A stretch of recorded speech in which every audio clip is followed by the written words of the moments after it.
एक बार की बात है, एक जंगल के किसी घने पेड़ पर एक गौरैया का जोड़ा रहता था। वो उस पेड़ पर अपना घोंसला बनाकर गुजर बसर करते थे। दोनों खुशी खुशी अपना जीवन बीता रहे थे। फिर आया सर्दियों का मौसम। इस बार बहुत ही कड़ाके की ठंड पड़ने लगी। ठंड से बचने के लिए एक दिन कुछ बंदर उस पेड़ के नीचे ठिठुरते हुए पहुंचे। तेज ठंडी हवाओं से सभी बंदर कांप रहे थे और बहुत ही परेशान थे। पेड़ के नीचे बैठने के बाद वो आपस में बात करने लगे कि काश कहीं से आग सेंकने को मिल जाती तो ठंड दूर हो जाती। उसी बीच एक बंदर की नजर पास पड़ी सूखी पत्तियों पर पड़ी। उसने दूसरे बंदरों से कहा, चलो इन सूखी पत्तियों को इकट्ठा करके जलाते हैं। उन बंदरों ने पत्तियों को एक जगह इकट्ठा किया और उन्हें जलाने का उपाय करने लगे। ये सब पेड़ पर बैठी गौरैया देख रही थी।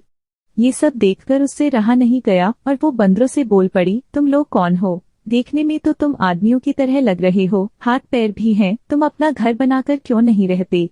गौरैया की बात सुनकर ठंड से कांप रहे बंदर चिढ़ गए और बोले, तुम अपना काम करो, हमारे काम में पड़ने की जरूरत नहीं है। इतना कहने के बाद वो फिर आग जलाने के बारे में सोचने लगे और अलग अलग तरीके अपनाने लगे। इतने में बंदरों की नजर एक जुगनू पर पड़ी। वो चिल्लाने लगा, देखो ऊपर हवा में चिंगारी है, इसे पकड़कर आग जलाते हैं। यह सुनते ही सारे बंदर उसे पकड़ने के लिए अलग अलग तरीके अपनाने लगे। ये देख चिड़िया फिर बोल पड़ी, यह जुगनू है, इससे आग नहीं सुलगेगी। तुम लोग दो पत्थरों को घिसकर आग जला सकते हो। बंदरों ने चिड़िया की बात को अनसुना कर दिया। कई कोशिश के बाद उन्होंने जुगनू को पकड़ लिया और फिर उससे आग जलाने की कोशिश करने लगे, पर वो इस काम में कामयाब नहीं हो पाए और जुगनू उड़ गया।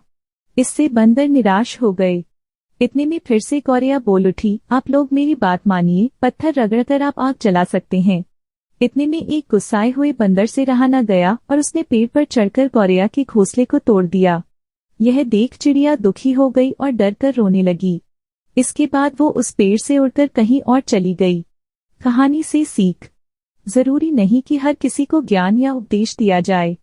उपदेश उसी को दिया जाना चाहिए जो समझदार हो और बातों को समझे। बेवकूफ को उपदेश देने से खुद का ही बुरा हो सकता है। कहानी अच्छी लगी हो तो वीडियो को लाइक करें, शेयर करें, कमेंट करें और हमारी कहानी आप तक पहुंचे इसलिए चैनल को सब्सक्राइब करें और बेल आइकन को दबाना ना भूलें। कहानी को सुनने के लिए धन्यवाद।